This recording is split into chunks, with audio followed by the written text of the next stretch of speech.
Well, there has been a lot of changes. Tibet has seen huge changes over the past years. A big renovation project has just been completed in the old town of Lhasa. And according to the local government, the conservation project is aimed at better protecting the traditional urban areas. It means the conservation of historical relics, repair of the old architectures, reconstruction of new buildings, and provision of energy-saving amenities.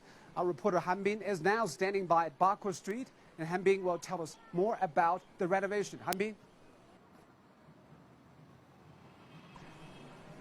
Hi, Zoe. It's burning hot here in Lhasa, but here we can get a bird's-eye view from the Bakur Street. And behind me is the well-known Jokhang Monastery. It's the World Heritage Site.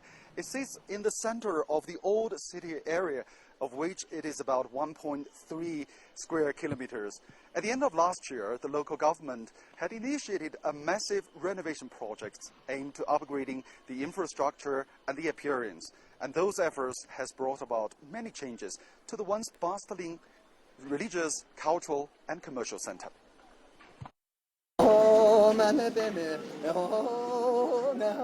Lhasa's old city area, a holy place in Tibetan Buddhism.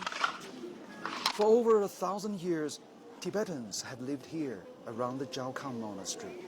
A new round of government-initiated conservation projects has just been completed. 67-year-old Chimay has lived here since she was born. She remembers that Bakur Street was originally a dirt road with old houses. Back then, there were only a few peddlers. The new renovation has not affected our religious activities, makes our lives much easier in the old city area. The city government launched the project last December. 1.5 billion yuan has gone into improving the area's basic infrastructure and appearance.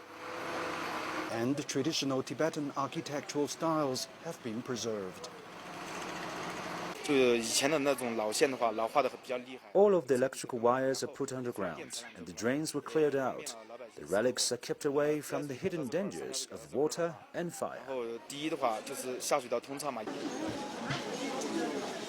The Tibetan-style street lamps are one of the few new touches.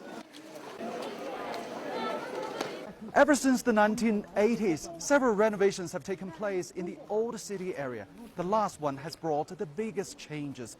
For example, the central Bakur Street used to be a maze of narrow alleys with irregular electric wiring overhead. It was bustling with businesses. Today, it has a completely new look.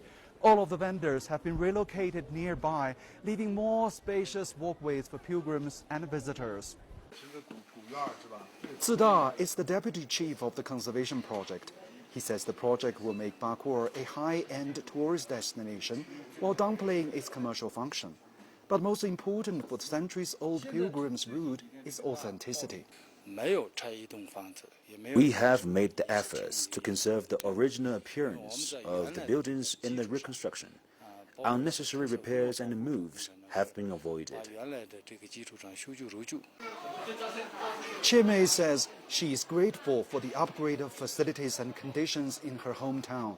And as for the true impact of these changes on Lhasa's old city area, perhaps only time can tell. Well, actually, I've been here many times over the past years, but this time I see the biggest changes. For example, the walkways are getting wider with the newly decorated windows and with the so-called Tibetan-style street lamps. Someone likes the changes, while some others may argue they don't like it because they say pilgrims never mind squeezing along the bustling narrow alleys. But actually, it's very helpful for the tourists to touch upon the Tibetan culture and its people. I think the most important thing is whether the changes can help protect its unique culture and honor people's beliefs. So, yeah. Well, as mentioned in your report, Han Bin, the part of the renovation is to improve the living conditions of the Tibetans there. But are the Tibetans living there happy to see what they've got?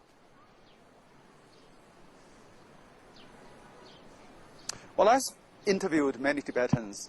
I think most of them were very grateful that the governments bring about water, electricity, and sanitation facilities. But they also want something more. We know a huge sum has been spent on upgrading Lhasa's infrastructure and its outlook and appearance. But local Tibetans also hope that more efforts will go into improving their living conditions, for example, like their interior home renovations, and to provide more living spaces.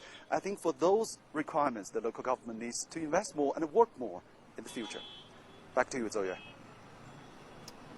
Well, there's obviously a lot to improve. Thank you very much, Han Bin, for your reporting from Baku Street.